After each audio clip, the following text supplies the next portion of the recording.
మకర రాశి వారికి ఈ వారం మిశ్రమ ఫలితాలు గోచరిస్తున్నాయి. వృత్తి ఉద్యోగాలలో ఇబ్బందులు ఏర్పడతాయి. ఉద్యోగం పోయే పరిస్థితి కూడా గోచరిస్తోంది. ఉద్యోగ విషయంలో కొన్ని జాగ్రత్తలు తీసుకోవాలి. వచ్చిన అవకాశాన్ని ఉపయోగించుకోండి. అందరిని నమ్మి ముందుకు వెళ్ళకండి. మీకంటూ క్లారిటీతో ముందుకెళ్ళండి.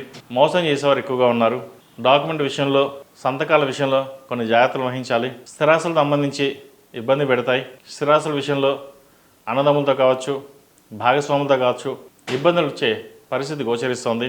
మీకు రావాల్సిన ధనం చేతికి రాకపోగా కోర్టు వ్యవహారాలు చుట్టూ తిరిగే పరిస్థితి గోచరిస్తోంది. వ్యాపార పరంగా అన్నీ అనుకున్నా కూడా ఖర్చు అనేది ఎక్కువగా సూచిస్తోంది.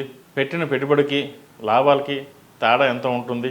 కాబట్టి ఇటువంటి విషయాల్లో భయపడకుండా మీ పని మీరు చేసుకోవడం చెప్పదగినది. ఈ రాశిలో నిర్మించిన వారికి కలిసి వచ్చే సంఖ్య 2, కలిసి వచ్చే దిక్కు తూర్పు, కలిసి వచ్చే రంగు నావీ బ్లూ. ప్రతిరోజు ప్రతినిత్యం ఆంజనేయ స్వామి వారికి ఆకుపూజ చేయండి. మంచి ఫలితాలు సంప్రాప్తిస్తాయి.